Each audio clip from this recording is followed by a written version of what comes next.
Jadi nilai yang memiliki frekuensi paling banyak itulah namanya modus. Itu berarti data modus gitu ya. Itu berapa misalkan ya. Kemudian variasi ya, varian ya atau ragam gitu ya. Jadi ukuran dari jumlah nilai yang datanya bervariasi. Jadi semakin datanya bervariasi ya atau beragam ya, itu nanti nilai variasinya atau ragamnya itu nilainya besar ya. Jadi kalau datanya memiliki varian yang besar ya, kemungkinan nanti nilai range-nya atau jangkauannya itu juga besar ya. Jadi lebar jangkauannya. Kalau datanya cenderung bervariasi. Kemudian yang ketiga itu distribusi ya, distribusi itu sebaran data ya. Jadi sifat atau bentuk penyebaran data uh, pada rentang nilai ya, pada rentang nilai seperti berbentuk lonceng, normal atau miring ya. Jadi sebaran data ya. Jadi nanti dalam distribusi ini kurvanya itu nanti bermacam-macam ya distribusi ya. Nanti ya, mungkin bentuk kurvanya ada yang normal ya, bentuknya seperti lonceng ya. Tahu ya lonceng ya. Jadi data itu banyak berpusat di tengah. Jadi seperti kayak gunung itu ya, gambar gunung. Nah itu bentuknya lonceng atau data yang distribusi normal ya. Atau bisa juga miring ya, ya. Atau menceng gitu juga ya distribusinya ya. Nanti akan dibahas lanjut ya. Kemudian yang keempat itu ada namanya outlier ya. Ini istilah dalam statistik namanya outlier. Nah, outlier itu apa? Outlier itu nilai sampel atau data yang terletak sangat jauh dari sebagian besar nilai sampel rata-ratanya. Nah, outlier ini istilahnya data yang menyimpang ya, data yang menyimpang. Nah, menyimpang mengapa disebut menyimpang? Karena dia berbeda sendiri ya. Karena terletak sangat jauh dari sebagian besar nilainya atau dia bisa terletak kalau dalam kurva ya sebarannya itu bisa di sebelah pinggir ya, sebelah pinggir tapi frekuensinya besar. Nah itu bisa juga disebut data outlier. Misalkan contoh misalkan uh, nilai misalkan nilai ujian mahasiswa ya, nilai ujian mahasiswa kan misalkan rentang nilainya antara 0 sampai 100, kebanyakan nilai itu kan banyak fokus di tengah misalkan 70 atau 80 lah atau 60, kebanyakan di sekitar itu kan ya untuk nilai. Jarang kan untuk mahasiswa yang mendapat nilai 100 atau mungkin jarang yang mahasiswa yang mendapat nilai 0 gitu ya. Kalau misalkan ada mahasiswa yang mendapat misalkan nilai 20 tapi frekuensinya banyak, atau eh, yang mendapatkan nilai 100 frekuensinya banyak, nah itu distribusi sebaran datanya itu terdapat outlier gitu, sehingga grafik sebarannya itu tidak berbentuk lonceng ya atau seperti gunung gitu istilahnya ya. Itu namanya outlier ya, outlier. Jadi data yang berbeda sendiri. Yang kelima ini waktu ya, waktu akan mengubah karakter data dari waktu-waktu ya. Ya dengan adanya waktu ya, data pasti akan berubah. Misalkan laporan keuangan perusahaan ya, atau laporan yang lain gitu, dari waktu ke waktu pasti laporannya berubah ya, mengikuti fluktuasi ya, perubahan naik turunnya dari suatu data ya. Ya ini karakteristik yang penting dari satu data yang ini ya. Jadi ada perpusatan, variasi, distribusi, outlier dan waktu ya. Itu selanjutnya ya.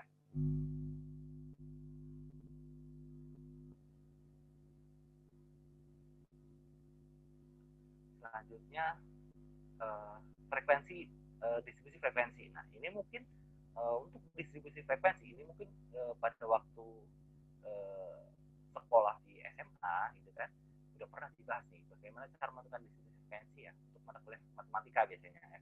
Kalau di SMA dulu ya masih ingat kan ya, ya kita di sini hanya mengulang lah ya, mengulang ya, mereview kembali gitu ya.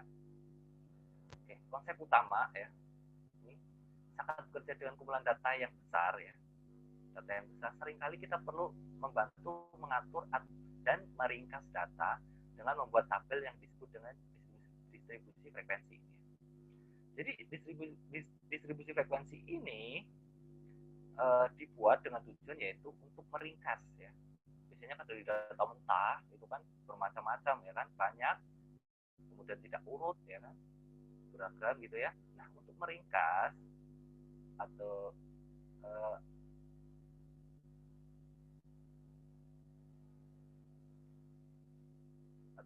untuk mempermudah pemahamannya ya, maka dibuatlah distribusi frekuensi ya, tabel distribusi frekuensi.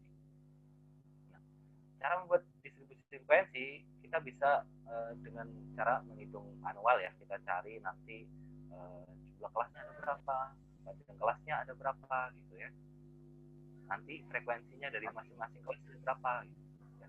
Atau bisa juga dengan menggunakan perangkat lunak ya, nanti kita bisa praktekkan menggunakan Excel softwarenya gitu ya. Kalau kalkulator ya mungkin bisa kalkulator yang bagus lah yang untuk menentukan frekuensi ya.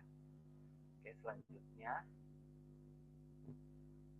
definisi ya, ini distribusi frekuensi ya, yaitu menunjukkan bagaimana kumpulan data ini dipartisi ya. Dipartisi itu dibuat dalam beberapa kategori ya, atau bagian, atau di dalam di sini itu disebut dengan kelas gitu.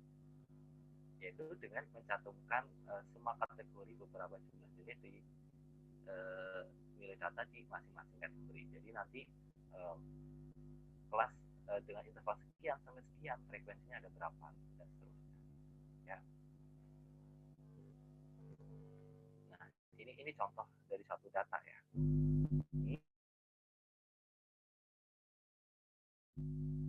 Ini laju denyut nadi pria dan wanita dan pria ya. Ini data original yang masih seperti ini. Ini kan data masih acak, belum urut gitu ya. Ini ya. Ini sebaran datanya seperti ini. Ini yang atas untuk wanita, yang bawah untuk pria gitu. Ya. Ini data dari denyut nadi ya. Setelah diukur dari responden gitu ya, dari sampel. Kemudian kita menentukan distribusi frekuensi ya. Nah, cara menentukan distribusi frekuensi nanti saya ajari caranya ya. Nanti saya ajari caranya. Saya jelaskan ini dulu ya. Ini jadi nanti datanya itu dari data ini tadi ya, kita buat menjadi dalam bentuk distribusi frekuensi jadi seperti ini. Nah, ini namanya tabel distribusi frekuensi ya. Ini namanya tabel distribusi frekuensi. Ya, di sini ada full spread ya, jadi nantinya intervalnya antara misalkan 60 sampai 69, frekuensinya 12, 70 sampai 79, frekuensinya 14 dan seterusnya ya kan. Jadi dari data tadi dicek ini masuk ke dalam kelas yang mana. Nah, nanti jumlah frekuensinya ada berapa gitu ya. Kemudian batas bawah. Nah, ini istilah-istilah dalam distribusi frekuensi ya. Ada namanya batas bawah kelas gitu. Yaitu jumlah terkecil yang sebenarnya bisa termasuk ke dalam kelas yang berbeda. Ini yang dimaksud dengan batas bawah, itu terletak di sebelah kiri ya, ini ya, dari suatu interval. Ini terletak di sebelah kiri ya. Ini ya, terletak di sebelah kiri. Jadi atau lower class limit ya, ini batas bawah kelas ya. Ini. Jadi batas bawah kelas pertama dari data ini berarti 60. Batas bawah kelas kedua 70. Batas bawah kelas ketiga 80 dan seterusnya gitu. Ini namanya batas bawah ya. Jadi letaknya di sebelah kiri dari satu interval gitu. Ini batas bawah. Kemudian ada batas atas ya, batas atas. Batas atas kelas ya. Nah, batas atas ini angka terbesar yang bisa termasuk ke dalam kelas yang berbeda. Nah, ini batas kelas itu terletak di sebelah kanan dari satu interval ya. Ini batas kelas, batas atas kelas ya. Untuk interval kelas pertama, ini batas atas kelasnya itu 69. Untuk kelas interval kedua, batas atas kelasnya yaitu 79 ya. Untuk kelas ketiga, batas atasnya yaitu 89 dan seterusnya. Ini namanya batas atas kelas. Kemudian ada yang namanya tepi kelas ya.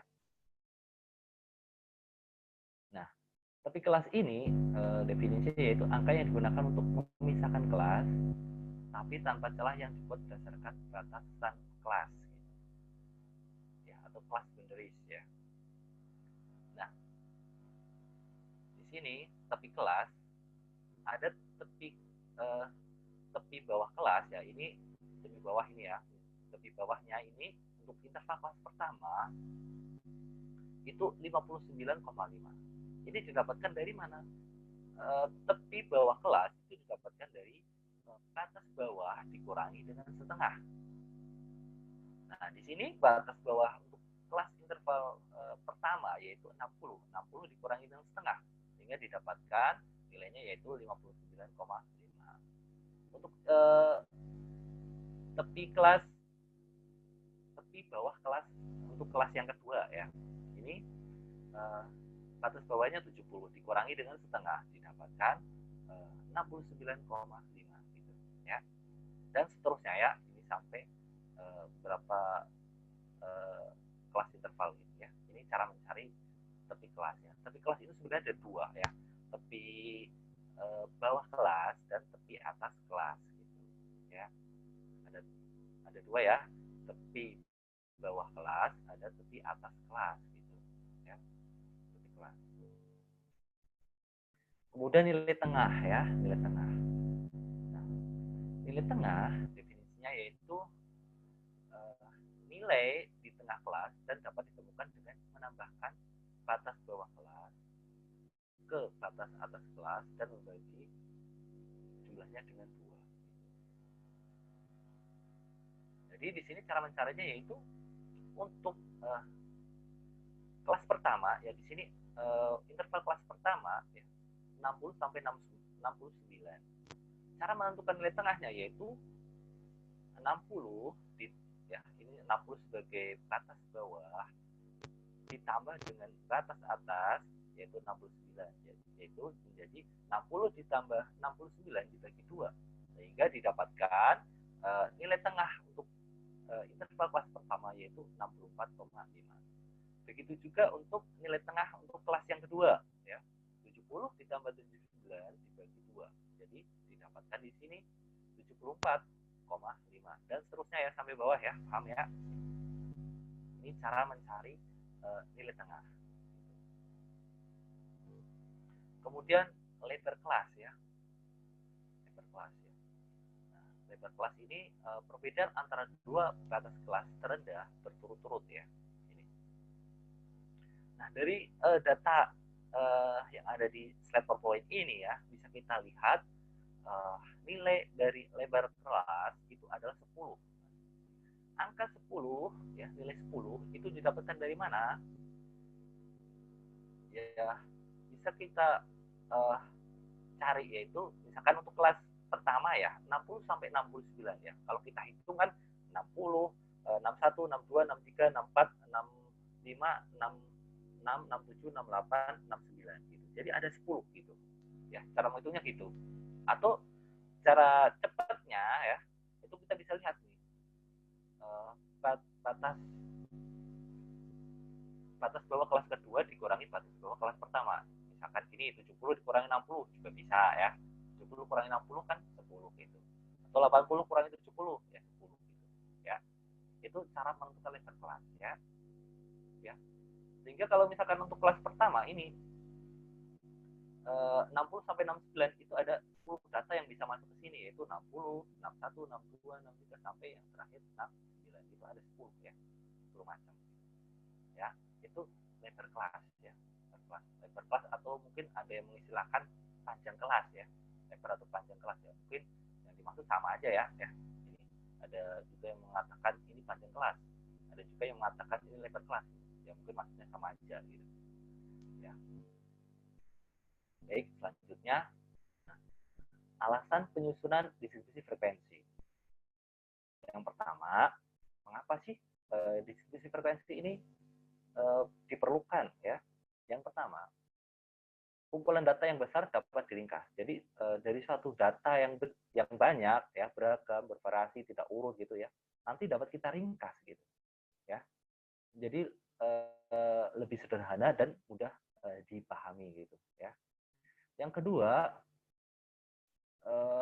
kita bisa menganalisa sifat data ya. Sifat data nanti kita bisa lihat distribusinya, sebarannya ya dari beberapa interval kelas tadi yang memiliki frekuensi paling banyak itu terletak di mana, yang frekuensinya sedikit di mana ya. Tuh, nanti selanjutnya nanti bisa kita cari ukuran pemusatan, cari min, median, modus, ya. Itu bisa, atau kita cari ukuran letak datanya ya. Ukuran letak nanti ada kuartil, desil, persentil ya. Tuh. Atau ukuran penyebaran nanti ada simpangan baku ya, atau standar deviasi gitu dan sebagainya ya. Itu. Jadi nanti akan memudahkan dalam menganalisa sifat data apabila dinyatakan dalam bentuk distribusi frekuensi ya. Itu sangat membantu ya dengan adanya distribusi frekuensi. Kemudian yang ketiga, kita dapat memiliki dasar untuk menyusun grafik yang penting gitu. Jadi dari tabel distribusi frekuensi nanti bisa kita lanjutkan dalam bentuk grafik, diagram, tabel gitu ya. Karena untuk membuat tabel, grafik, diagram ya, itu kita juga perlu tabel distribusi frekuensi ya. Karena untuk menentukan tabel atau menentukan grafik atau diagram ya, itu biasanya agar lebih mudah itu sudah ada tabel distribusi frekuensinya ya. Itu distribusi frekuensinya sudah ada gitu, akan memudahkan. Jadi sudah ada dasar ya. Jadi sini sebagai dasar ya dalam menentukan grafik yang penting ya, grafik yang penting gitu. Ya. Baik, selanjutnya. Nah, ini cara menyusun distribusi frekuensi ya. Di sini yang pertama tentukan jumlah kelas ya. Ini jumlah kelas nanti bisa antara 5 sampai 20 ya. Itu. Kemudian hitung lebar kelas ya. Lebar kelas. Ini ya, pembulatan ya. Cara menentukan lebar kelas itu range dibagi dengan jumlah kelas. Range tahu ya, range atau jangkauan itu data maksimum atau nilai maksimum, data paling besar ya, dikurangi dengan data paling kecil atau minimum value, data paling kecil dibagi dengan jumlah kelas ya. Nah, untuk menentukan jumlah kelas nanti bisa menggunakan rumus Starkes ya. Nanti akan saya coba jelaskan lagi ya, saya review lagi. Kemudian yang ketiga, titik awal. Nah, titik awal itu kita bisa tentukan yaitu dengan pilih nilai data minimum ya, atau data paling kecil ya. Data paling kecil atau nilai yang paling rendah ya, atau nilai nilai paling bawah lah. Nanti itu yang akan dijadikan batas bawah kelas untuk interval kelas pertama ya, gitu. Itu titik awal. Nah, nanti tinggal dilanjutkan ya. Dihitung nanti batas atasnya berapa, kemudian interval kelas 2, batas bawahnya berapa, dan seterusnya. Kemudian gunakan batas kelas dan kelas yang lebih rendah, lanjutkan ke daftar batas kelas yang lebih rendah lainnya. Yang kelima, cantumkan batas kelas yang lebih rendah di kolom vertikal dan lanjutkan untuk masuk ke batas kelas atas gitu. Ya, nanti itu berurutan ya. Kemudian ambil masing-masing nilai data dan beri tanda penghitungan di kelas yang sesuai. Tambahkan tanda penghitungan menggunakan frekuensi. Jadi untuk yang langkah ke-6 ini, jadi dicari data ya, datanya yang masuk ke masing-masing interval kelas gitu. Frekuensinya nanti didapatkan ada berapa dari masing-masing kelas interval. Jadi datanya disortir gitu. Yang masuk interval kelas pertama apa aja, jumlahnya berapa, yang masuk interval kelas 2 berapa jumlahnya gitu, dan seterusnya ya. Sampai semuanya masuk ke dalam interval kelas gitu. Ya. Itu penelitian frekuensi. Nah, di sini ada yang namanya berikutnya ya, distribusi frekuensi relatif ya. Nah, apa itu distribusi frekuensi relatif? Ini termasuk batasan kelas yang sama dengan distribusi frekuensi, namun frekuensi kelas diganti dengan frekuensi relatif ya, atau proporsi ya. Nah, ini nanti dinyatakan dalam bentuk persentase di sini. Gitu. Ya, persentase. Ini frekuensi relatif sama dengan frekuensi dari kelas ya dibagi dengan jumlah semua frekuensi. Jadi jumlah datanya ada berapa, nilai n-nya ada berapa. Nah, kalau mau menyatakan persentase frekuensi itu kelas frekuensi dibagi dengan jumlah semua frekuensi data ya, atau jumlah n-nya ada berapa dikali dengan 100% ya. Kalau mau dinyatakan persentase dikali dengan 100% gitu ya.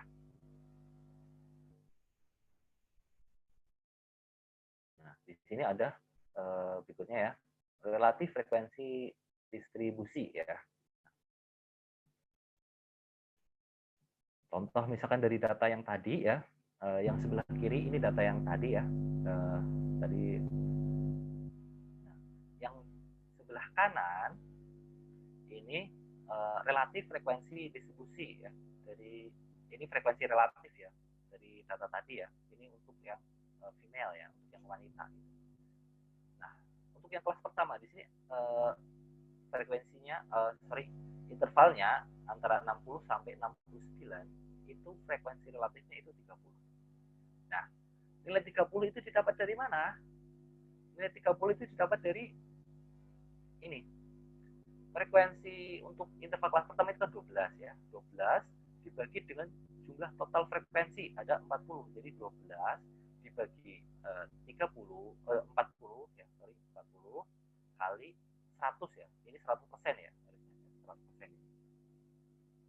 100% ya. 100%. Sehingga didapatkan frekuensi relatifnya itu 30. Ya, frekuensi relatifnya 30. Untuk interval kelas kedua juga sama caranya. Nah, di sini frekuensinya 14 ya. 14 dibagi dengan 40 kali 100%. Nanti dapatkan di sini nilainya 35 ya. Kemudian untuk interval kelas yang ketiga ini frekuensinya 11. Jadi 11 dibagi 40 kali 100%. Nanti didapatkan nilainya 27,5% dan seterusnya ya. Kalau frekuensinya di sini untuk yang ini interval 110 sampai 119 ini 0, maka frekuensi relatifnya juga 0 ya, 0% gitu ya. Itu namanya frekuensi relatif ya, distribusi frekuensi relatif ya.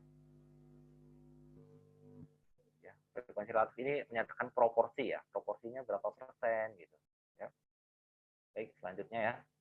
Nah, berikutnya ada yang namanya distribusi frekuensi kumulatif ya. Distribusi frekuensi kumulatif. Nah, kalau tadi kan distribusi relatif, frekuensi relatif ya. Nah, ini kumulatif. Kumulatif itu penjumlahan ya. Nah, yang di sebelah kiri, di sebelah kiri ya. Di sebelah kiri ini data yang tadi ya, data yang tadi ini tadi ya dari yang wanita ya. Nah, sebelah kanan ini merupakan distribusi frekuensi kumulatifnya. Nah, angka-angka dari kumulatif frekuensi ini didapatkan dari mana? Ya. Caranya begini, cara mengetahuinya ya. Ini di sini untuk interval kelas pertama dulu ya, interval kelas pertama. Di sini ada less than 70 ya, kurang dari 70 gitu. Data yang kurang dari nilainya kurang dari 70 itu ada 12 ya. 12 gitu. Di sini kan 12 kan ya. Karena yang nilainya 60 sampai 69 itu ada 12. Oke. Kemudian yang kurang dari 80 itu ada 26. Nah, di sini nilai 26 itu didapat dari mana? Yaitu 12 ditambah dengan 14. Jadi 26 gitu. Ya, berikutnya juga sama. Yang kurang dari 90 yaitu ada 37. 37 didapat dari mana? Ya ini 12 ditambah 14 ditambah 11 gitu ya. Ini namanya frekuensi kumulatif ya. Karena ini hasil dari penjumlahan ya. Dan seterusnya ya, paham ya? Ya, dan seterusnya ini cara mencarinya ya. Dari frekuensi relatif sampai terakhir nanti ini jumlahnya 40 karena datanya ada 40 ya di sini ya. Yang less than 130 ya. Ini ada 40 karena datanya jumlah frekuensi keseluruhannya ada 40. Inilah namanya kumulatif frekuensi. Nah, sebenarnya distribusi frekuensi kumulatif itu nanti sebenarnya ada dua ya. Jadi frekuensi kumulatif kurang dari, ada frekuensi kumulatif lebih dari gitu. Nah, yang ini kita bahas ini frekuensi kumulatif kurang dari gitu ya. Frekuensi kumulatif kurang dari. Ada juga nanti frekuensi kumulatif lebih dari. Ya, cara penghitungannya menentukan sebuah frekuensi kumulatif juga ya caranya sama, cuma dibalik ya gitu ya. Kalau nanti frekuensi kumulatif misalkan lebih dari ya nanti tinggal dibalik gitu ya cara mencarinya. Nah, ini frekuensi tabelnya ya. Kalau yang ini tabel frekuensi, yang tengah itu relatif frekuensi distribusi ya, frekuensi relatifnya itu yang dalam persentase, dan yang paling kanan itu adalah frekuensi kumulatif yang kurang dari ya. Jadi ini bukan frekuensi tabel frekuensinya ya. Jadi ini macam. Baik. Selanjutnya critical thinking menginterpretasi frekuensi diskusi ya, atau diskusi frekuensi ya. Pada bab selanjutnya akan sering ada referensi data dengan distribusi normal ya.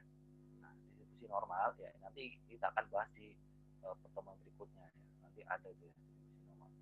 Distribusi normal itu distribusi atau sebaran data yang mengikuti kurva normal ya, atau bentuknya seperti lonceng gitu. Jadi distribusi normal. Seperti lonceng. Jadi salah satu karakteristik utama dari distribusi normal adalah bahwa ia memiliki bentuk lonceng ya, lonceng seperti kayak gunung gitu ya, ya gunung ya.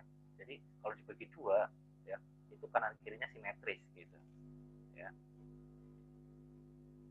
Nah, distribusi normal itu dimulai frekuensinya rendah ya, frekuensinya rendah, kemudian meningkat menjadi satu atau dua frekuensi tinggi ya, kemudian turun menjadi frekuensi rendah. Jadi bentuknya seperti gunung gitu ya, misalnya seperti bentuk lonceng ya, gambar lonceng ya.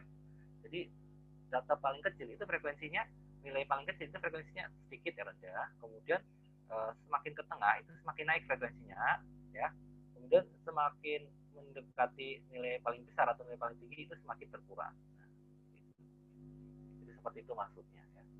Itu distribusi normal. Nah, kalau misalkan sebenarnya itu kita potong dua ya, kanan kiri itu yang baik itu simetris ya. Nah, di sini distribusinya kira-kira simetris dengan frekuensi mengikuti kurva normal ya. Ini kurvanya normal. Baik, berikutnya ya. Nah, ini rangkumannya ya. Tadi sudah kita bahas tentang karakteristik data yang penting, distribusi frekuensi, proses pembuatan distribusi frekuensi, distribusi frekuensi relatif, distribusi frekuensi kumulatif ya. Tadi sudah kita bahas. Selanjutnya ya, histogram. Nah, histogram.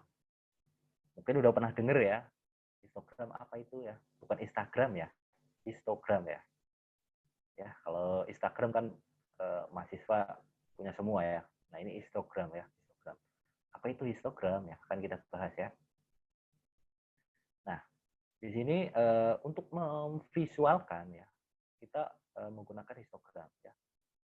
Histogram ini dipakai untuk menganalisa bentuk distribusi data ya. Ya, jadi nanti bisa kita terlihat gitu ya. Distribusinya, fluktuasinya ya, dari suatu histogram ya. Nah, histogram ya, ini grafik yang terdiri dari batang dengan lebar yang sama digabung berdekatan satu sama lain. Ini tanpa celah ya, tanpa celah. Mengapa tanpa celah ya?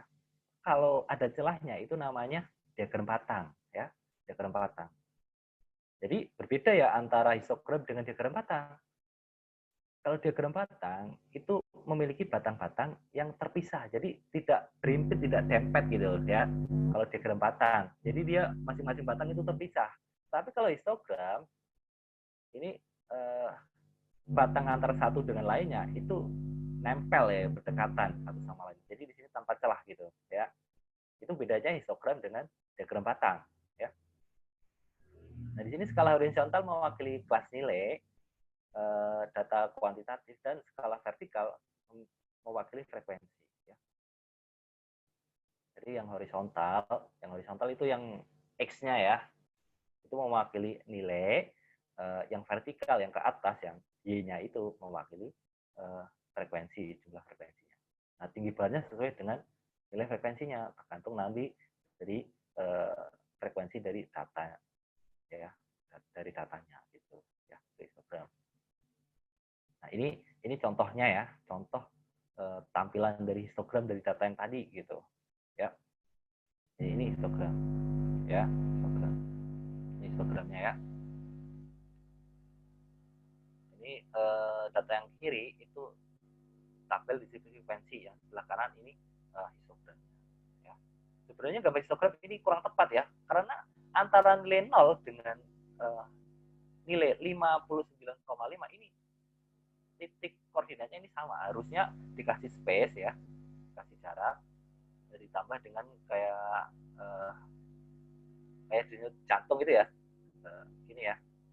Nah gitu, biar nggak langsung seperti ini. Ini takutnya penafsirannya antara nilai 0 dan 59,5 ini dianggap sama gitu. Harusnya dia agak geser ke kanan sedikit gitu, dengan garis vertikalnya gitu ya. Gitu. Yang tepat ya gambar histogramnya ya. Ini menggunakan tepi bawah.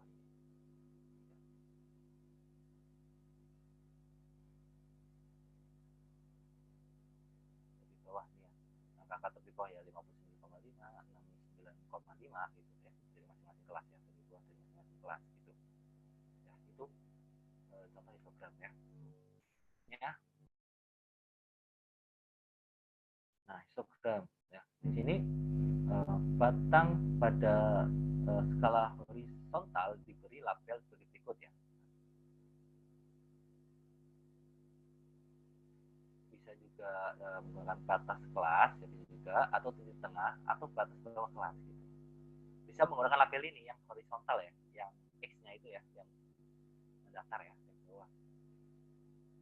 Sekali satu juga gunakan batas kelas atau titik tengah kelas. Bisa juga menggunakan batas kelas ya, batas kelas, atau bisa juga dengan titik tengah, boleh juga menggunakan titik tengah ya. Kemudian untuk yang vertikal ya, yang berdiri itu yang Y-nya ya, yang vertikal itu gunakan frekuensi kelas ya, frekuensinya jumlahnya berapa ya. Ini yang yang bawah itu ya, yang X-nya ini menunjukkan nilai ya, angka-angkanya, kemudian yang vertikal ke atas itu menunjukkan frekuensi ya. Ini ya, ini histogram. Berikutnya relatif frekuensi. Nah, ini dari frekuensi relatif tadi kita bisa juga dibuat dalam bentuk histogram gitu. Ya, frekuensi relatif ya, frekuensi relatif. Ini frekuensi relatif histogram ini memiliki bentuk dan skala horizontal yang sama dengan histogram, namun skala vertikal ditandai dengan frekuensi relatif dan bukan frekuensi sebenarnya ya. Itu ini ya, sebenarnya gambarnya sama, cuma angka-angkanya yang beda ya. Untuk yang vertikal ya, yang ke atas gitu ya. Kalau yang vertikal ini menunjukkan frekuensi relatifnya besarnya ya, gitu ya. Ini merupakan histogram dari frekuensi relatif ya, gitu. Frekuensi relatif. Kemudian critical thinking ya, menginterpretasi histogram ya. Tujuannya di sini bukan sekedar membuat histogram, melainkan untuk memahami tentang sesuatu tentang data. Jadi dengan adanya histogram kita bisa memahami sesuatu tentang data. Jadi bisa kita lihat sebaran datanya ya, kelas mana yang frekuensinya tinggi, kelas mana yang frekuensinya rendah, gitu. Sebarannya seperti apa ya, bentuk kurvanya seperti apa, bisa kita lihat gitu ya.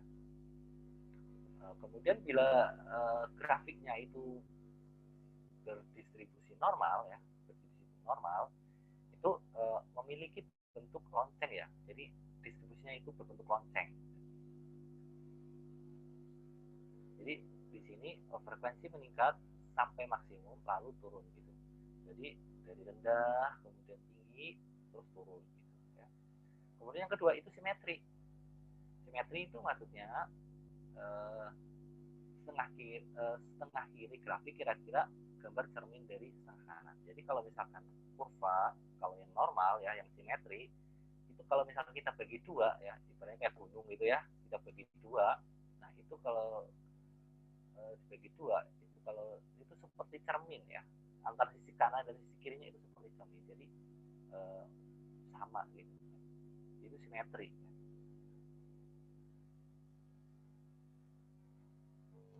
Nah ini contohnya seperti inilah kurang lebih ya. Ini contoh histogramnya ya. Ini mendekati simetri ya. Tapi ini juga termasuk dalam distribusi normal ya. Ini contohnya. Ini sudah bisa dianggap normal karena bentuknya seperti lonceng ya. Jadi data yang paling kecil di sini ya. Ini anggapkan frekuensinya 10, kemudian 64, 108, 324 ya. Ini yang paling tinggi nih ya. Ini untuk yang tinggi ini merupakan modus ya. Karena modus kan merupakan nilai yang memiliki frekuensi paling banyak, modus ya. Yang sering muncul ya kan. Modus. Puncaknya itu modus ya. Kemudian berikutnya turun ya, sampai berakhir. Jadi bentuknya seperti lonceng ya, atau saya tadi saya katakan seperti gunung lah ya. Gunung lah ya. Mohon maaf menyela, Pak. Oke, ini rekamannya. Pak, Ya boleh. Mohon maaf sebelumnya, mungkin bisa lebih dekat lagi ke mikrofon karena teman-teman yang menggunakan handphone agak kurang terdengar, Pak. Oh ya, baik. Terima kasih ya. Oh ya, terima kasih Pak. Terima kasih. Mohon koreksi kalau nggak sesuai ya. Oke, udah kedengeran? Ya, lebih kedengeran ya? Iya, mungkin sudah Pak. Oke, terima kasih. Oke, ini berikutnya ya, statistical graphic ya. Statistical graphic.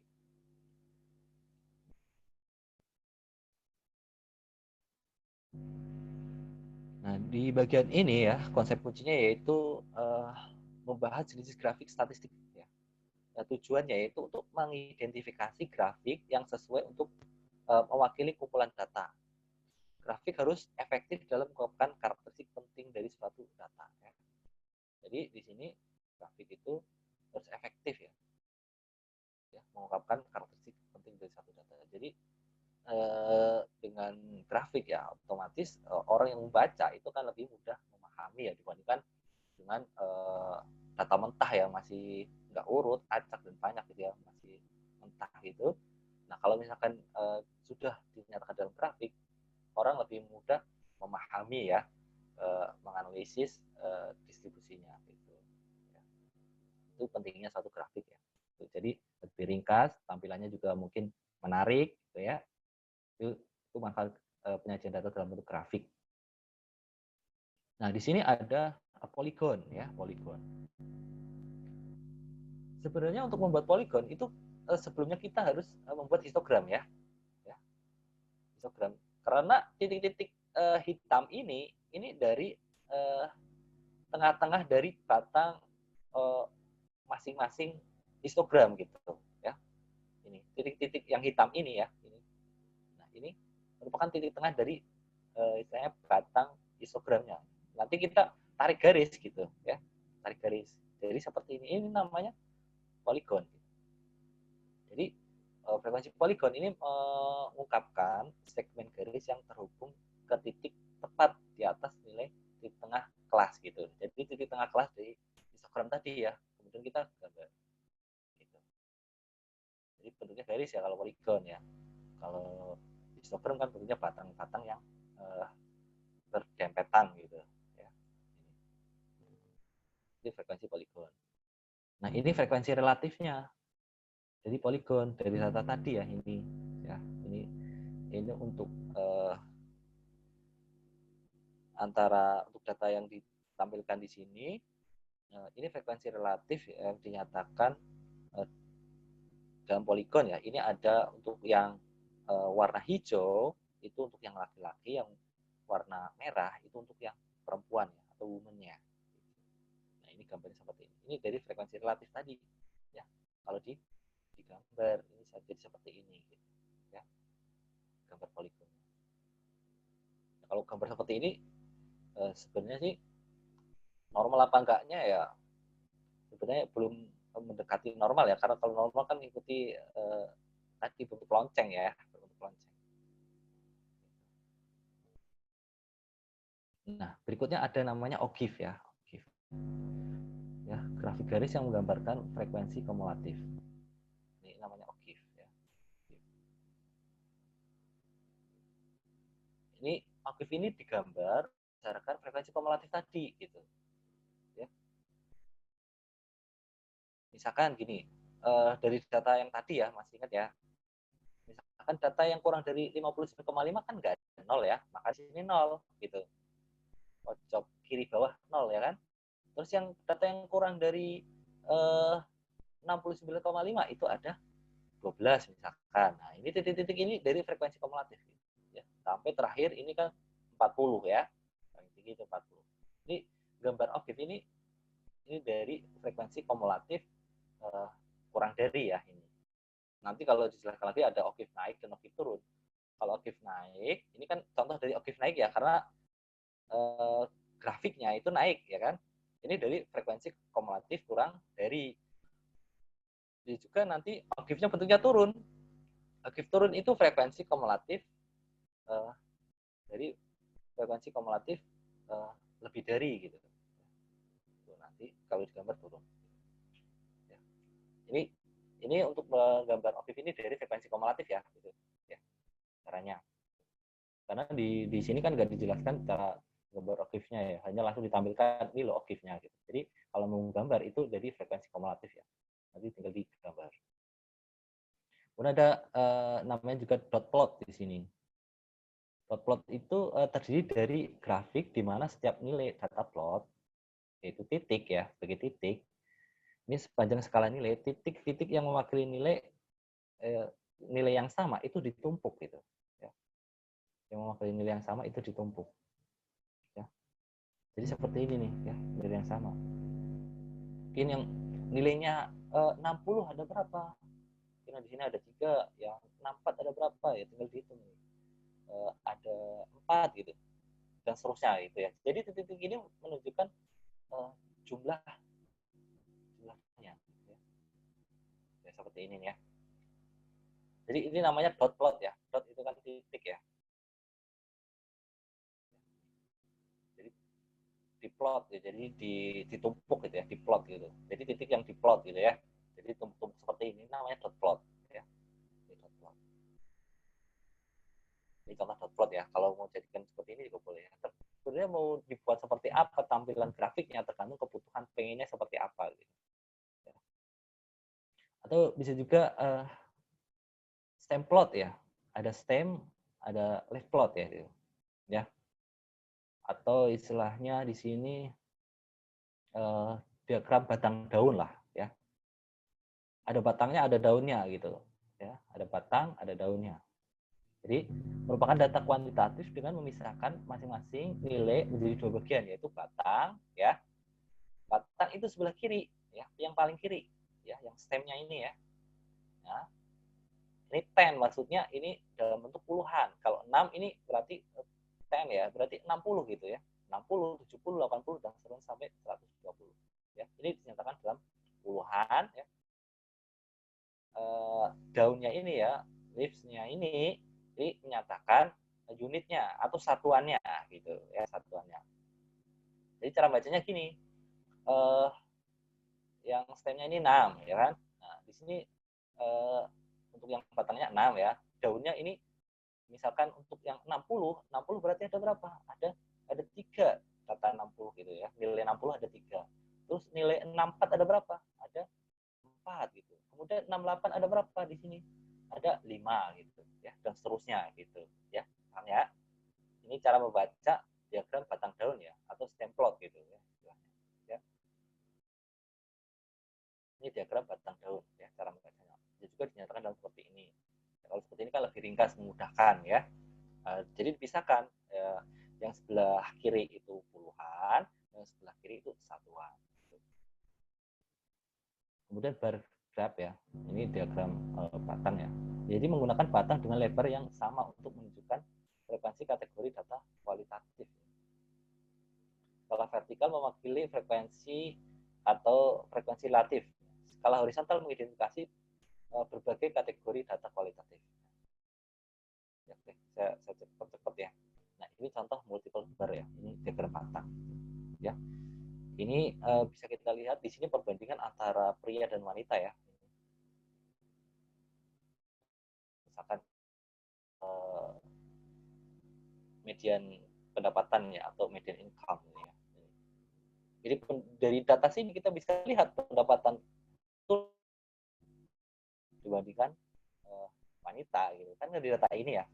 Karena yang warna biru yang untuk yang pria itu lebih tinggi ya, datangnya lebih tinggi ya, dan seterusnya ya. Itu contoh multiple bar ya.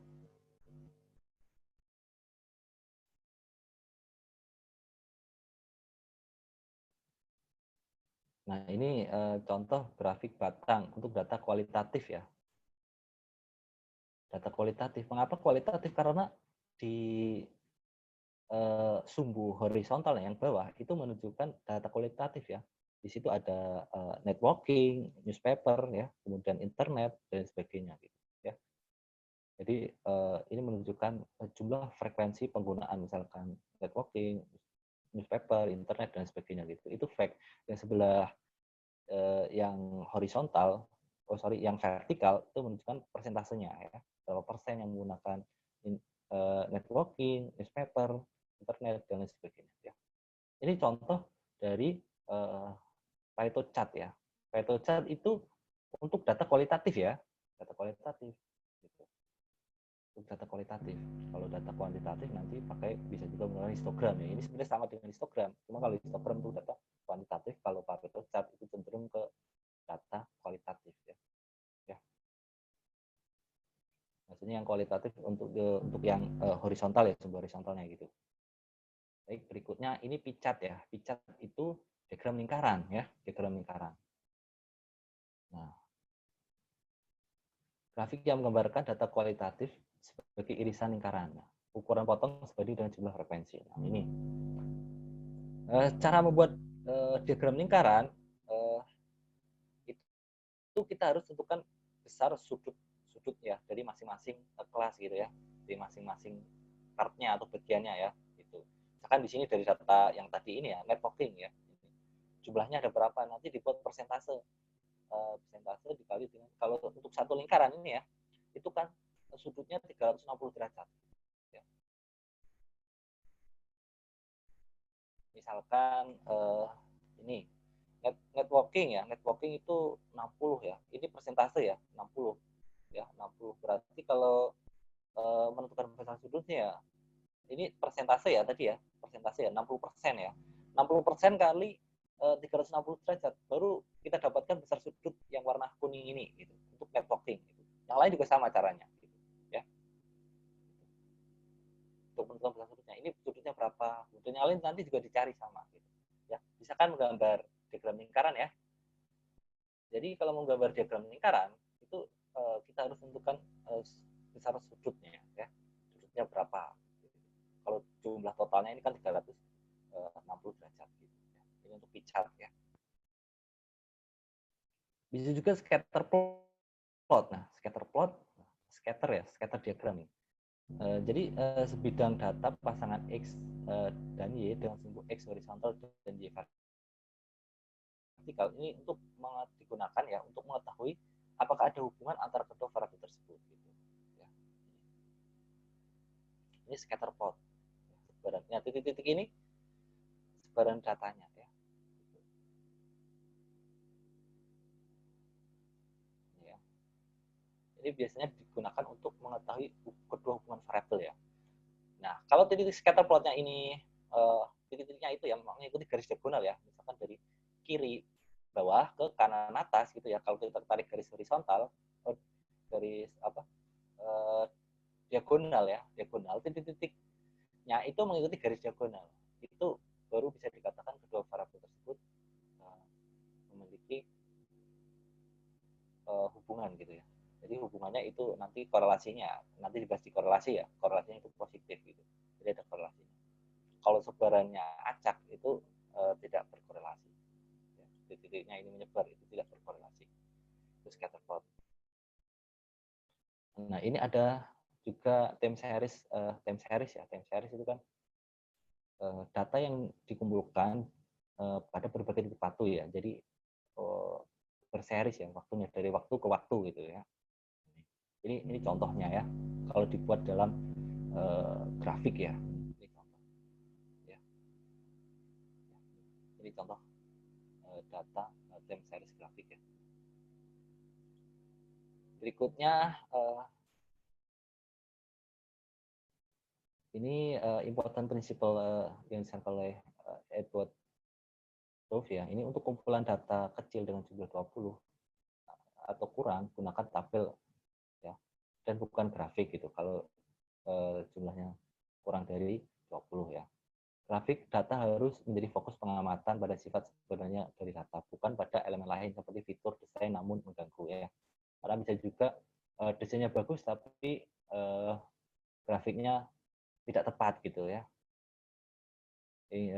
Sebenarnya mungkin maksudnya mau membuat tampilannya lebih bagus, misalkan seharusnya lebih tepat digunakan untuk 2 dimensi, tapi gambar grafiknya itu dibuat 3 dimensi, sehingga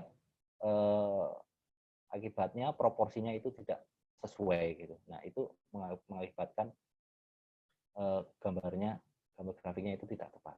Ya. Kemudian jangan mendistorsi data ya. Buat grafik untuk mengungkapkan sifat sebenarnya dari data ya. Jadi jangan didistorsi gitu ya. Distorsi ya kita otak-atik datanya gitu ya. Akibatnya tidak menggambarkan sifat dari data yang sebenarnya gitu. Jadi tidak mendasarkan data yang apa adanya gitu ya. Jadi tidak baik melakukan distorsi data. Jadi berikutnya hampir semua tulisan dalam grafik harus digunakan untuk data, bukan elemen desain lainnya. Kemudian jangan menggunakan screening yang terdiri dari fitur seperti garis miring, titik, cross hatching ya, karena membuat ilusi gerakan tidak nyaman. Ya, ya seperlunya aja ya kalau menggambar grafik ya. Kemudian jangan gunakan area atau volume ya ini untuk data yang sebenarnya bersifat satu dimensi. Ya. Kalau cukup satu dimensi ya nggak usah menggunakan 3 dimensi. Gitu. Kemudian jangan pernah menerbitkan picat karena mereka membuang tinta pada komponen non data dan mereka tidak memiliki skala yang sesuai. Ya, kalau misalkan skala yang tidak sesuai atau tidak pas ya nggak usah menggunakan picat gitu. Karena gambar picat itu kan kita perlu istilahnya untuk gambar kan bedakan warna. Nah itu kita menggunakan tinta ya. Kalau pengen hemat ya warna-warni kan biasanya untuk picat ya biar mudah dipahami kan. Kalau pengen lebih hemat ya nggak usah menggunakan picat ya. Nah ini contoh lain ya, bisa juga dinyatakan datanya seperti ini ya. Ini untuk yang kalau yang warna biru, warna apa ini? Hijau apa tuh ya? Dan warna merah ya. Ini ada range-nya antara baik dan buruk ya, good and bad gitu ya. Ini perbandingan atau komparasi antara Fairbrand dan Speedster ya. Untuk komponen misalkan engine repair, nah itu ada apa penilaiannya ya gitu ya, bisalah memahami lah ini. Berarti kalau warna hijaunya full ya warna hijau apa ini ya, atau hijau mendekati biru lah ya, kalau full dalam satu lingkaran berarti itu baik gitu. Kalau warna merahnya full berarti buruk gitu ya. Ini dari masing-masing elemen. Yang sebelah kiri elemennya ada engine repair, transmission repair, electric repair dan sebagainya. Dia juga dinyatakan dalam data seperti ini ya. Ini untuk mengkomparasikan dari Verbrain dan Speedster. Nah, ini rangkumannya ya, rangkuman dari yang tadi ya. Nah, ini contoh grafik yang buruk ya. Grafik yang buruk ya. Nah, disebut grafik yang buruk itu karena mengandung kesalahan ya. Mungkin secara teknis benar tapi menyesatkan ya. Secara teknis benar bisa juga menyesatkan ya. Kemudian penting untuk mengembangkan kemampuan mengenali grafik buruk dan mengidentifikasi dan mempelajari bagaimana mereka bisa menyesatkan ya gitu. Menyesatkan karena grafiknya tidak tepat atau tidak sesuai sehingga orang menginterpretasikannya menjadi salah gitu. Nih seperti ini contohnya ya. Nah,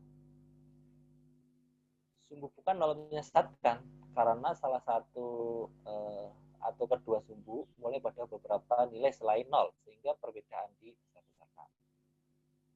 Ya. Ini ada dua ini ya apa dua grafik ya.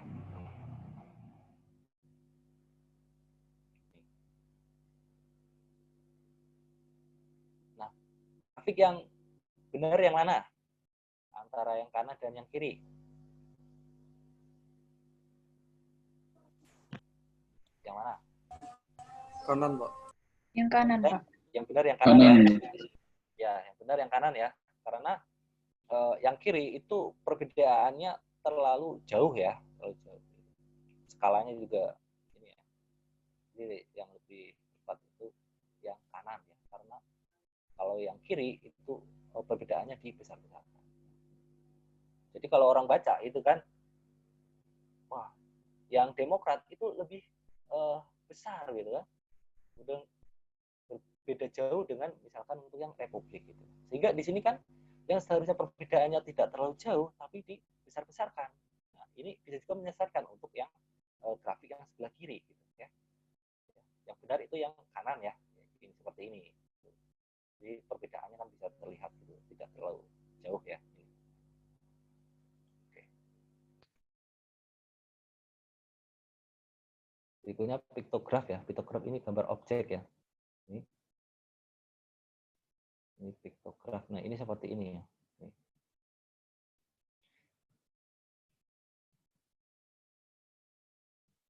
Nah, pendapatan tahunan kelompok dengan tingkat pendidikan berbeda. Ini contoh piktograf. Nah, penjelasannya.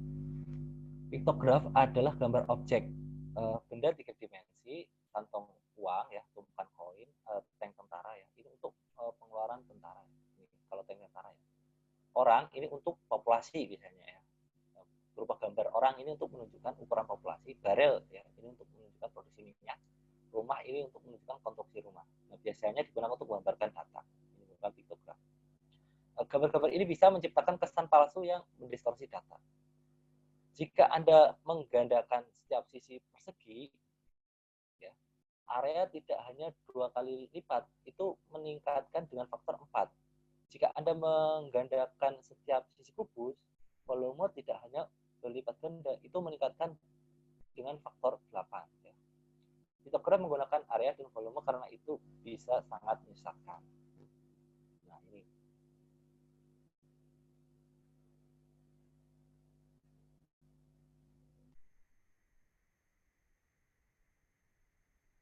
Nah, ini contoh piktograf ya. Nah, ini. Bar memiliki samaan with to bushy ya, to difficult to understand. Jadi kalau seperti ini susah untuk dipahami kan ya. Ini contoh apa? Piktograf ya.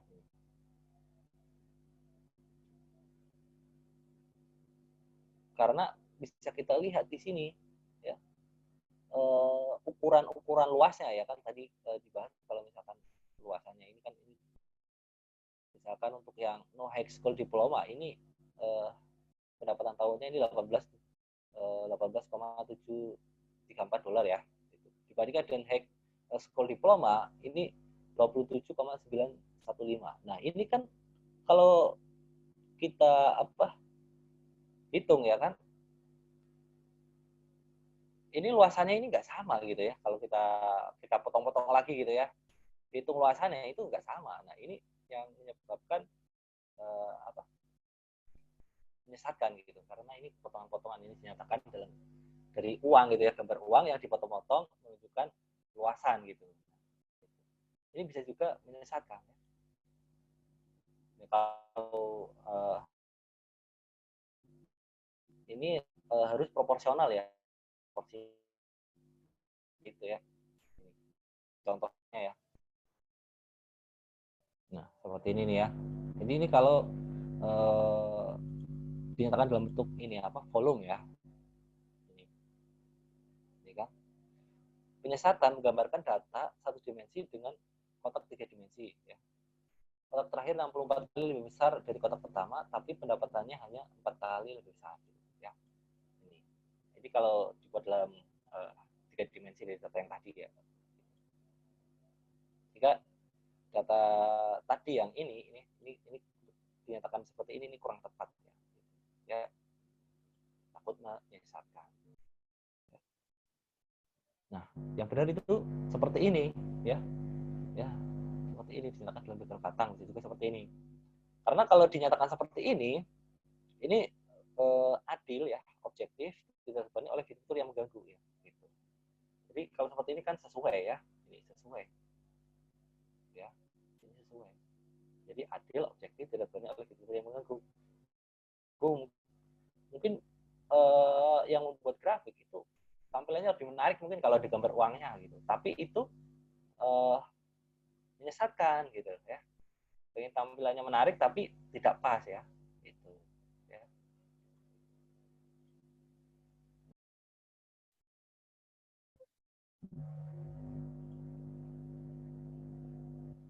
Oke, sorry, udah habis ya slide-nya ya. Oke, sampai sini ada pertanyaan? Silakan. Pak, izin bertanya. Ya, silakan. Tadi kan ada dijelasin tentang distribusi frekuensi relatif sama yang kumulatif kan, Pak? Ya, Nah, dari ketiga itu kan hampir sama. Jadi, apakah yang membedakan tuh cuma cara penyajian frekuensinya aja? Terus, dari ketiga itu, apakah ada penggunaan khususnya atau boleh terserah mau pakai mana aja untuk menentukan frekuensi dari suatu data? Gitu, Pak. Terima kasih.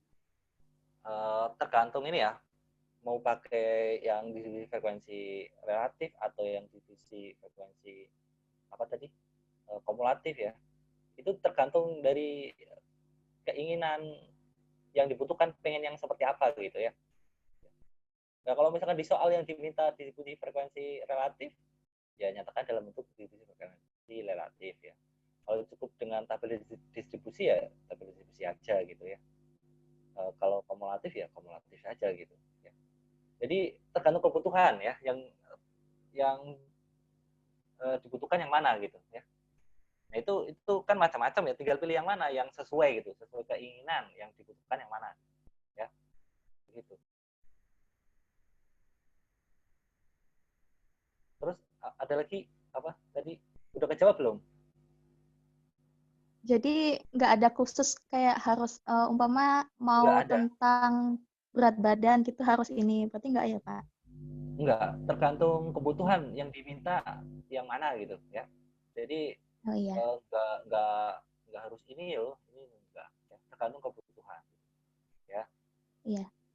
Ya makasih Pak. Ya, ada lagi mungkin?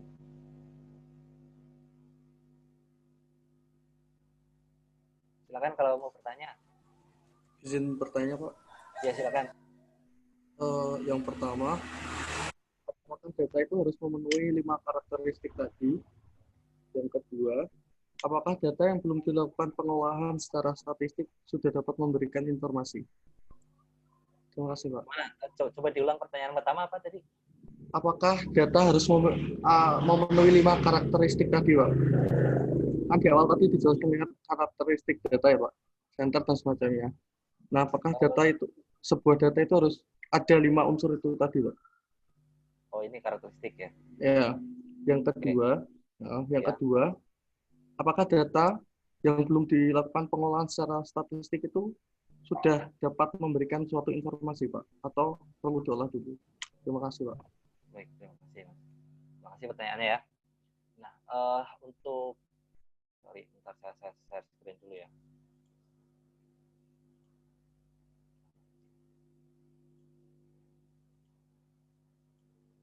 Nah, ini ya.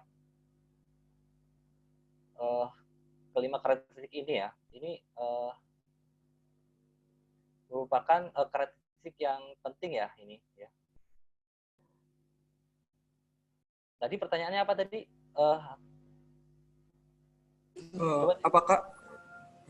Apakah datanya itu misal suatu data harus memenuhi 5 karakteristik ini, Pak, atau boleh salah satu hilang? Oke ya, baik, terima kasih. Yang utama ya karakteristik yang kelima ini ya, ya karakteristik data. Sebenarnya karakteristik data nanti bisa dilihat dari distribusi atau sebarannya ya, Mas ya, distribusi. Karena nanti kan untuk mengidentifikasi karakteristik data diantaranya pemusatan ya. Di sini pemusatan data itu ada nanti mean-nya, rata-ratanya, kemudian median, nilai tengahnya, modusnya gitu ya. Karakteristik lain selain pemusatan juga ada ukuran ukuran letak ya, ukuran letak. Nanti ada kuartil ya, desil dan persentil juga bisa itu ya. Dan juga yang lain. Tapi kalau yang dibahas di bukunya Mare Afterall yang ini gitu. Ini karakteristik data itu selain ini juga ada gitu ya. Ukuran letak misalkan kayak tadi kuartil, desil, persentil ya. Ukuran penyebaran nanti ada simpangan baku ya, atau range juga ada gitu ya. Atau di sini sudah ada di sini variasi ya, variasi itu nanti bisa atau ini variasinya ya, atau simpangan baku ya, simpangnya data dari bakunya itu pusatnya ya, semakin menjauh dari pusat atau diantaranya di sini pusatnya kita pakai adalah rata, semakin menjauh dari rata-rata data itu berarti variasinya semakin besar ya. Jadi itu yang dimaksud dengan simpangan baku ya. Semakin menjauh dari nyimpang dari bakunya itu nanti variasinya atau simpangan bakunya semakin besar ya. Itu diantaranya itu ya tadi ya, untuk karakteristik data ya ada simpangan baku, ada jangkauan ya, jangkauan atau range gitu ya, jangkauan atau range. Kemudian nanti bisa juga untuk distribusi kita bisa lihat dari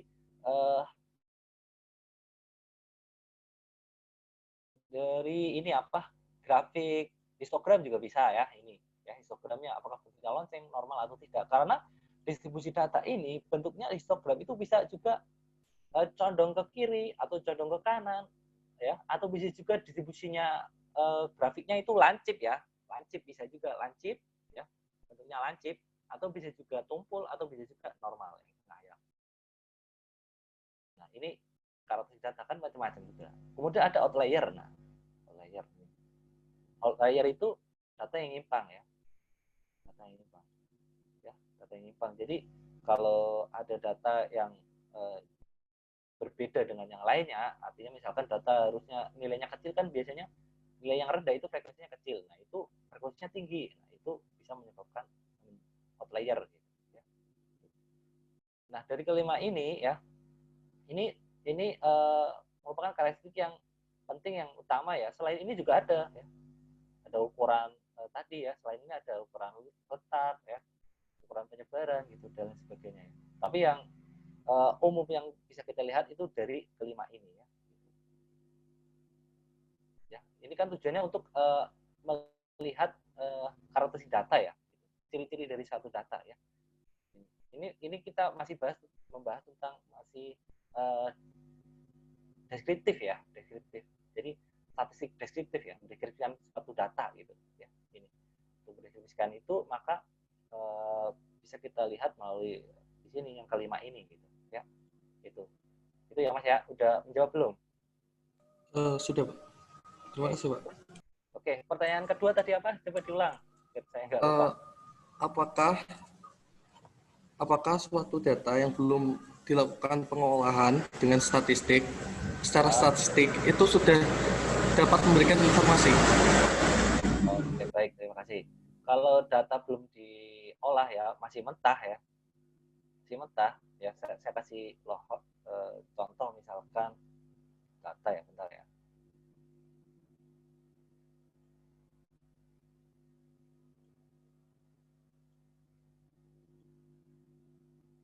Misalkan data seperti ini, kelihatan ya? Kelihatan? Ya. Kelihatan Ini, Pak sudah. Oke ya. Ini data masih mentah ya Mas ya? Ini contoh misalkan data hasil penilaian pegawai di lingkungan Dinas Kominfo Jakarta ini. Jumlahnya 70. Nah, kalau data seperti ini kan masih acak, ya kan, nggak urut, itu. Sehingga agak susah ya kita untuk mengetahui informasi dari data seperti ini. Kita kan nggak bisa melihat distribusinya, ya kan, ukuran pemusatannya, rata-ratanya berapa, ya, medianya berapa, modulnya berapa, gitu kan. Nah, untuk itu kita perlu olah lagi ya, kita deskripsikan gitu agar bisa memberikan informasi ya. Ya paling nggak ya sampai dalam bentuk nyatakan dalam bentuk grafik. Nah, itu akan memudahkan orang yang membacanya itu bisa mendapatkan informasi dari data yang sudah diolah. Gitu. Kalau data masih mentah seperti ini, itu pembaca itu akan kesusahan ya. Jadi informasi sangat minim sekali gitu ya. Itu ya Mas jawabannya ya. Karena datanya masih mentah gitu. Baik, Pak. Ya. Baik. Ada pertanyaan lain? Pak, sebentar, Pak. Ya, silakan. Tadi di gambar histogram ini kenapa yang pojokannya 59,5 ya, Pak ya? Nggak 60, Pak. Sama ini Ya. ada 69,5, kenapa nggak 70 juga, Pak? Yang histogram ya? Iya.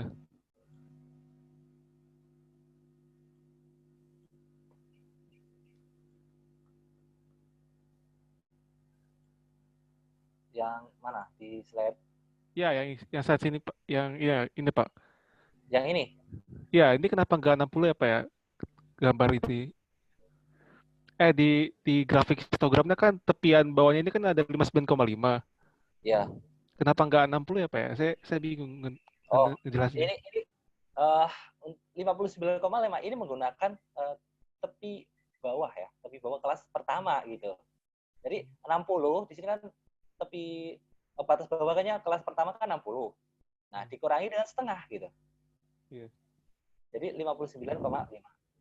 Oh, ini kenapa nggak dimulai dari 60 aja, Pak ya? Karena kalau 60 gini loh, kalau misalkan 60 gitu kan, misalkan saya kasih contoh nih ya, batas atas kelas kedua kan 69. Oh, kelas pertama 69 ya. Ya, 69. Iya, Batas bawah kelas kedua 70 gitu kan? Iya. Nah, 69 dan 70 itu kan nggak berimpit gitu, Mas. Sedangkan histogram itu kan berimpit gitu. Oh, oke, Pak. Itu penjelasannya. Makanya menggunakan tepi gitu. Tepi Oh, kelas, ya. jadi tujuannya taruh tujuannya taruh batas kelas batas bawah sama batas atas itu biar bisa berimpit gitu ya, Pak ya? Iya, kan histogram kan dempet gitu ya, dempet. Oh, oke, Pak, oke. Ya, oke. Ya, Ada makasih, lagi Pak. mungkin? Ya. Silakan kalau mau bertanya.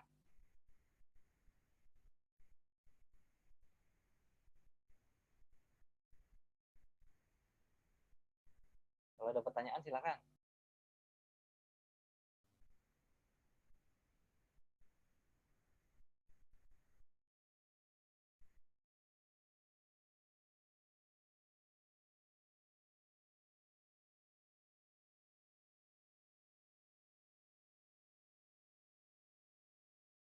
Sebenarnya untuk gambar histogram itu bisa juga kita pakai menggunakan ini ya, Excel juga bisa ya, Excel. Oh, iya, Pak. Ntar saya juga ada ini PPT ya, nanti buat kalian pelajari saya kirim aja nih.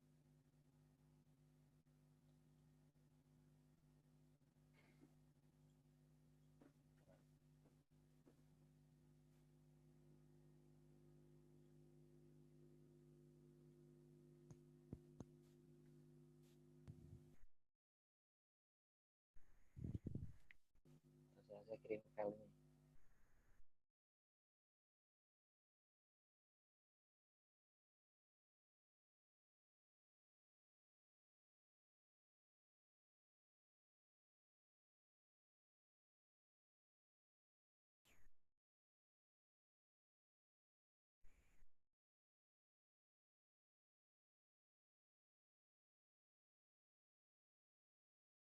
Ini saya ngirim file ya di chat ya. Nanti buat tambahan belajar aja nggak apa-apa ya. Nanti kalau ada pertanyaan boleh ditanyakan ya. Ini membahas tentang cara menentukan distribusi frekuensi ya. Ini saya ngirim file ya. Oh, oke, Pak. Oke, saya jelaskan gimana cara membuat misalnya grafik ya di Excel gitu ya.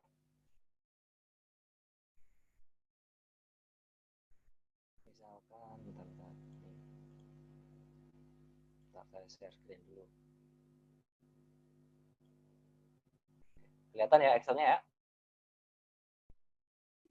Belum muncul, Pak. Oke, udah. Sudah ya? Oke. Ini contoh, ini kelihatan ya di sini ya. Nah, ini ada data yang tadi misalkan ya. Ini ada pulse rate, frekuensi gitu ya. Nah, ini intervalnya 60 sampai 69, 70 sampai 79 ya, intervalnya dan seterusnya ya. Yang sebelah kanannya ini frekuensi ya. Ini ya. Frekuensi. Nah, ini. Datanya seperti ini ya. Nah, dari data ini mau kita buat histogram atau diagram yang lain juga bisa ya. Misalkan kita blok ya kan, kita insert. Nah, kita masuk ke sini ya.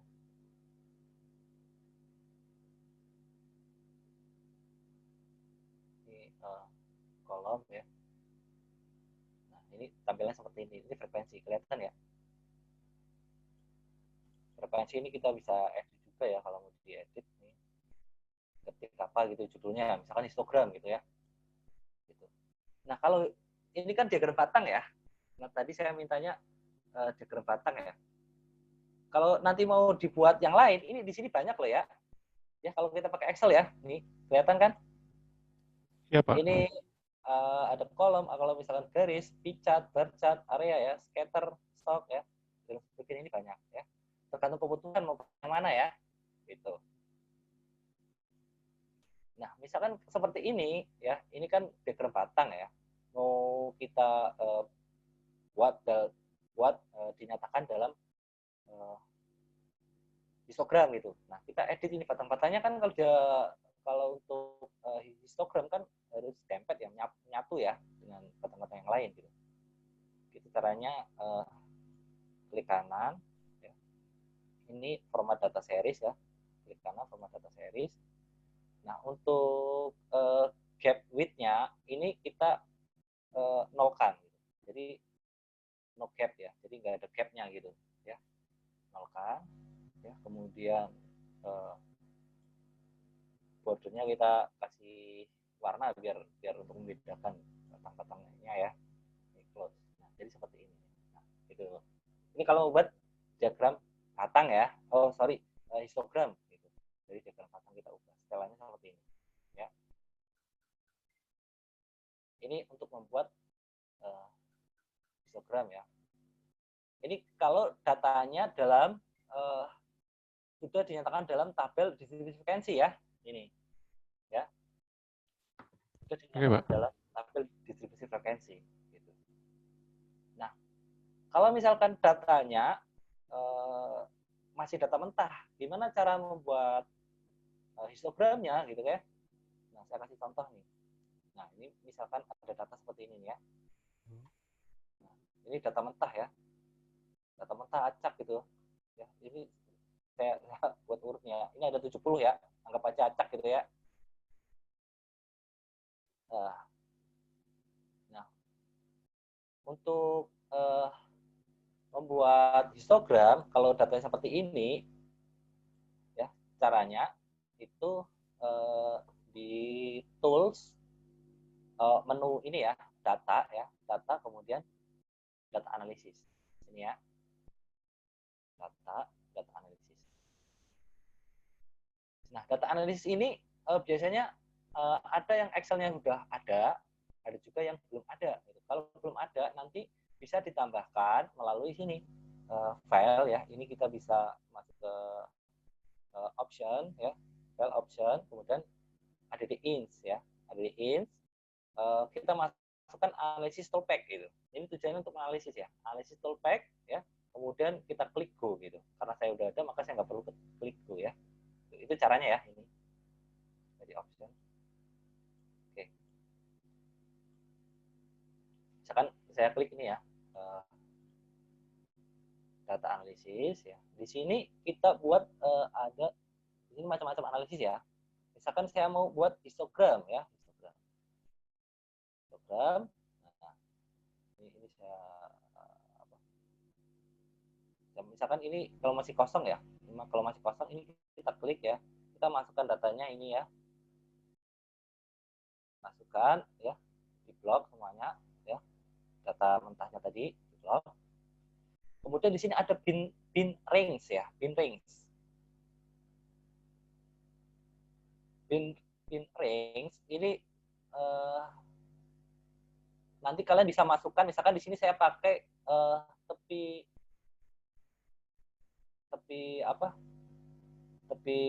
kalau enggak ini aja untuk yang bin range ini ya, nanti dimasukkan ini aja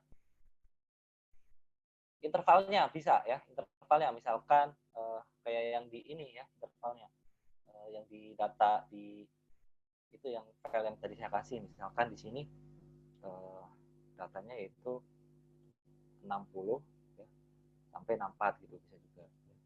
Sampai 64 ya. Di sini 65 sampai 69 ya. Ini 70 sampai 74. Ini 75 sampai 79. Ini 80 ya. 84. Ini 85 sampai 89. 90 sampai 94. Nah, ini interval kelasnya ya.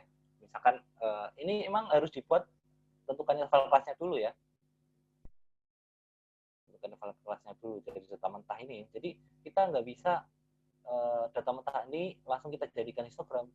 Karena di sini di data analisis untuk histogram itu dia minta bin range ya. Bin range kita masukkan, kalau untuk yang ini tadi apa datanya ini ya.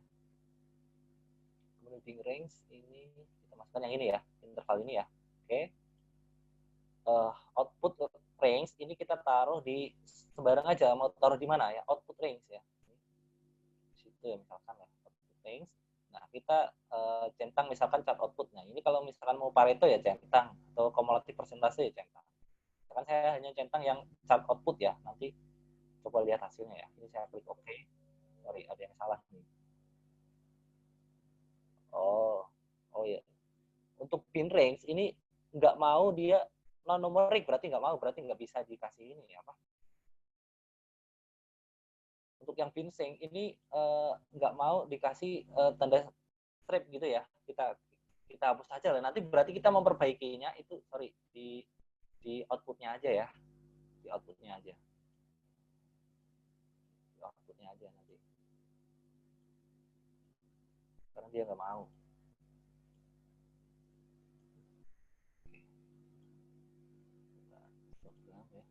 Kan ya, yang tadi ini. Oke. Nah, ini baru mau ya. Nah, jadi seperti ini nih. Ya. Ini histogramnya ya, kalau membuat histogram. Nah, ini histogram. Nah, histogram tapi masih dalam bentuk diagram batang, ya kan? Ini kan gambarnya diagram batang kan? Ya. Oh iya, Pak. Iya kan? Nah, kita nanti bisa, kita betulin dulu ini, intervalnya juga bisa ya. Atau kalau enggak kita tulis kayak tadi apa yang nilai tengah juga boleh ini ya. Iya, nilai tengah juga boleh ya. Ya. Ini kan nilai tengah, bisa juga diganti nilai tengah ya. Atau kalau mau diganti interval juga bisa. Nah, kalau seperti ini mungkin udah bisa diubah kali.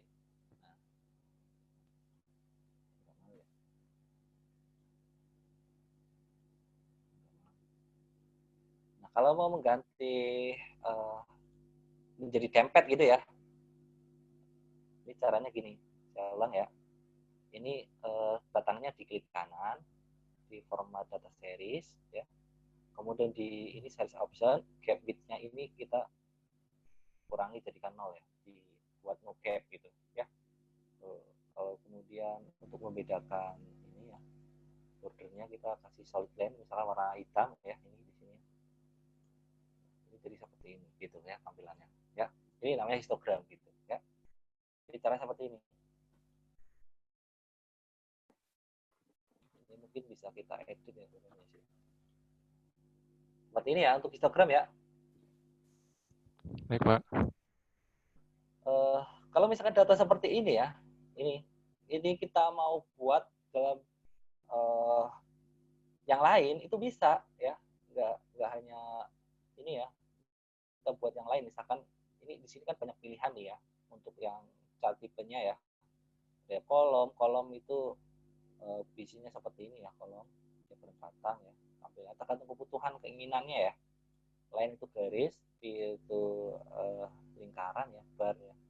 Barnya tapi ini barnya bentuknya roboh gitu ya. Kemudian area ya, ini area, scatter dan lain sebagainya gitu, ini masih banyak. Kalau misalnya mau diganti picat ya, picat di dalam lingkaran ya, bisa juga nih, misalkan saya buat yang seperti ini mungkin ya, coba aja ya. Nah ini seperti ini ya, ini diagram lingkaran ya, diagram lingkaran. Jadi misalkan yang warna ini misalkan warna coklat ini yang paling besar ya, frekuensinya itu 14 di sini ya, 14. Kalau kita hitung berapa besar sudut untuk yang kelas yang intervalnya 70 sampai 79, ini yang besar ini ya. Nah, kita hitung berarti ya yang besar ini ya 12 per berapa tadi, 40 ya. 12 per 40 kali 360 derajat gitu. Nanti ketemu besar sudutnya. Besar sudut sini, sudut pusatnya sini ya. Gitu. Yang lain juga sama ya caranya. Nah, tinggal ini bisa diganti sesuai keinginan ya, mau model yang kayak gimana, karena di sini kan macam-macam gitu untuk yang ini ya. Layoutnya ya, desainnya bisa kita ubah ya, bisa kita ubah di sini ya, macam-macam ya.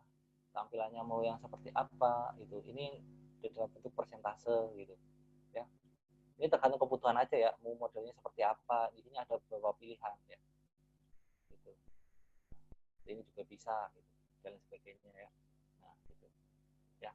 Ini kalau mau buat grafik ya dalam Excel gitu ya. Grafik diagram gitu dalam Excel. Atau pakai aplikasi lain ya, misalkan ini ya, misalkan saya pakai software lain, misalkan saya pakai SPSS ya. SPSS bentar, saya cari SPSS-nya.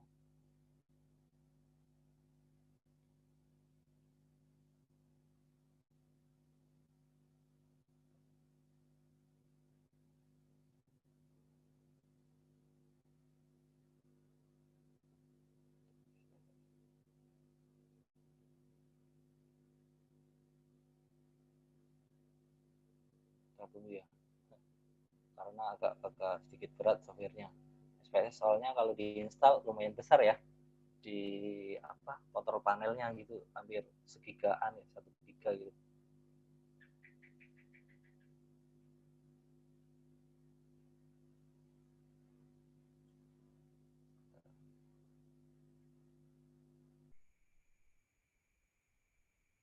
Ntar saya coba copy yang file tadi nih.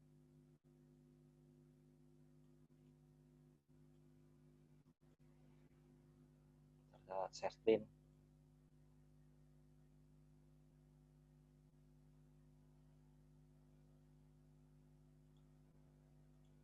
Nah, ini tampilan SPSS seperti ini ya. Kelihatan ya? Ini software SPSS ya. Ini software SPSS ya. Ya nanti kalian bisa cobalah download sendiri. Sebenarnya ini lumayan gede filenya ya. sekitar hampir segiga lah. Kalau mungkin yang terbaru itu versi 25 kalau nggak salah ya terbaru sekarang. Saya pakai yang 24 ini. Sebenarnya sama aja mau versi berapa aja, cuma kalau yang terbaru mungkin tampilannya lebih menarik ya. Ini saya pastekan ya. Ini tampilan seperti ini ya. Di dalam SPSS itu ada data view yang kiri bawah ya, pojok kiri bawah. Data view, ada variable view ya. Data view ini untuk melihat data, kalau variable view untuk melihat variable. Ini kan satu variable ya, ini kan satu data ini kan.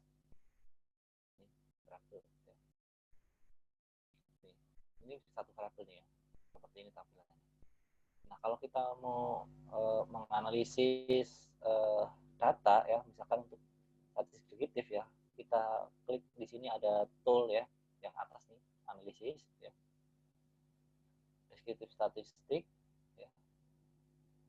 Di sini ada misalkan bisa juga pakai deskriptif, bisa juga pakai frekuensi ya. Nah, saya pilih yang frekuensi. Nah, ini kan datanya yang ini nih ya. Datanya ini saya masukkan. Nah, di sini statistiknya. Nanti tergantung kebutuhan di sini. Di sini kalau kita klik statistik ada kuartil ya, ada apa desil ya, ini ada persentil juga, kalau ada standar deviasi, varians, range, minimum, maksimum gitu. Jadi untuk ukuran pemusatan sentral ya, dari sentral ada mean, median, modus ya, ada jumlah. Kemudian distribusi ada skewness, kurtosis, ini untuk kemiringan keruncingan gitu. Ya kalau mau dicentang nanti keluar di output ya, nanti ada outputnya sendiri gitu. Kalau nggak dicentang ya nggak keluar. Misalkan saya ingin menampilkan yang chartnya. Nah, kalau untuk SPSS chartnya itu kita harus pilih salah satu, nggak bisa dua-dua ya.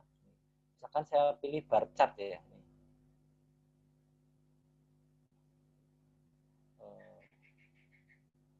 Apa histogram ya? Misalkan saya pilih histogram ya. Histogram show normal kurva ya, continue ya. Misalkan kalau udah saya oke ya. Nanti ada outputnya. Nah, ini ada outputnya. Kelihatan outputnya ya? Kelihatan.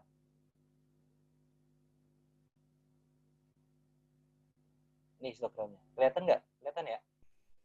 Belum muncul Pak Instagramnya. Oh, nggak muncul ya? Iya. Outputnya nggak muncul? Ini masih di tabel tadi Pak. Oh, tabel iya. data. Nggak ada gambar lain.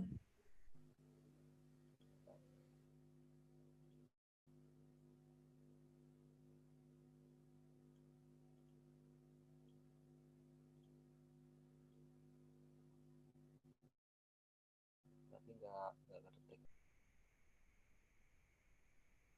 Nah, coba saya stop print screen ya.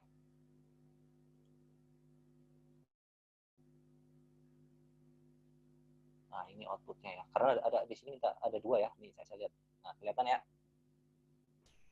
Iya, sudah ada Pak. Ya, ini contoh outputnya ya. Ini segini ya, outputnya. Gitu. Ini histogram ya, histogram. Outputnya histogram. Nah, kalau data yang normal itu mengikuti garis ini ya, kurva normal ini ya, kalau distribusinya normal gitu. Ya. Ini contoh histogram kalau melalui program aplikasi SPSS gitu. Ya, ini seperti ini tampilannya. Ya. Ini jumlahnya 70, ini frekuensinya ya, frekuensi dari masing-masing data. Ini 60 ada 1 ya. Ini persentase, ini ada kumulatif persentase ya. Ini dinyatakan dalam persen ya. Dan sebagainya ya, dan seterusnya ya, sampai nilai paling besar ya. Nah, ini histogram. Itu seperti itu ya. Atau kalau mau tampilan lain bisa, tapi misalkan dalam data analisis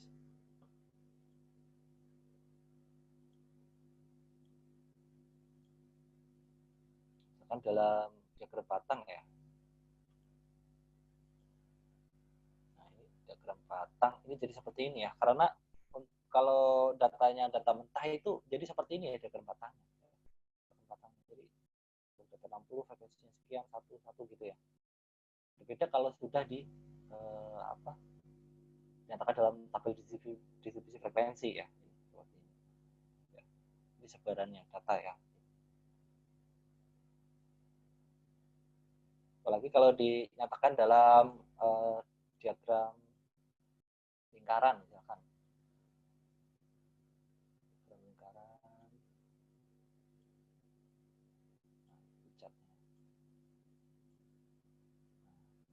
Nah, ini kayak gini nih ya. Ini diagram lingkaran nih, warna-warni ya.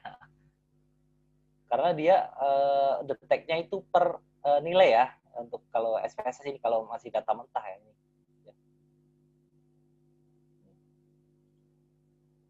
Ini per nilai ya, nilai 60 ini kan. Dan seterusnya gitu ya. Itu seperti itu ya. Ini kalau pakai software SPSS gitu. Mungkin ada software-software lain ya nanti dicoba aja lah. Tapi menurut saya kalau tampilan kayak tabel grafik mungkin enaknya pakai Excel kali ya, udah lengkap di situ ya, ada macam-macam. Kalau untuk software SPSS itu hanya diagram lingkaran ya, diagram batang tadi sama histogram aja gitu. Yang lain nggak ada gitu, nggak ada variasinya gitu. Kalau untuk SPSS ya.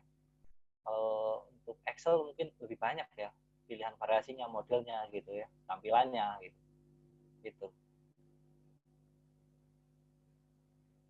Ya, ini mungkin ada pertanyaan silakan. Kalau ada pertanyaan waktunya masih ada sekitar setengah jam lebih lah. Pak, saya boleh nanya lagi Pak soal yang histogram tadi Pak. Yang histogram. Iya tadi kan batas bawahnya itu kan 59,5 berarti nanti kalau ya kan Pak? Ya. Kalau batas bawahnya kan ditaruhnya 59,5. Berarti nanti pertengahannya itu di tengah-tengah diagram batang di histogram itu 64,5 juga dong, Pak. Boleh juga pakai nilai tengah juga boleh. Oh. Jadi di sini nih ya. Dia juga untuk histogram ya, batang skala horizontal diberi label bisa juga menggunakan batas kelas ya. Bisa juga menggunakan titik tengah kelas, bisa juga batas bawah kelas gitu. Oh. Tapi titik tengahnya berarti nanti jadi 64,5 ya, Pak ya, bukan 65 gitu. Oh, titik oke. tengah dari ini misalkan di sini 60 ditambah 69 bagi 2 gitu. Jadi 64,5 gitu. Kalau pakai nilai tengah. Oh, Boleh, perhitungannya dari situ ya, Pak? Iya, pakai nilai tengah boleh ya. Oh, oke gitu, Pak. Oke. Terima kasih, Pak. Ya, ya. Mungkin ada pertanyaan lagi silakan. Takutnya masih ada ini.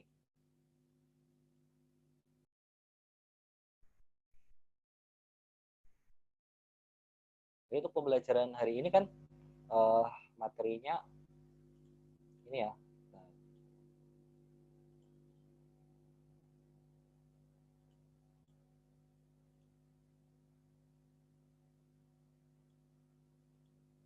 Ini kan materinya yang pertama memahami karakteristik data. Udah bisa ya karakteristik data ya.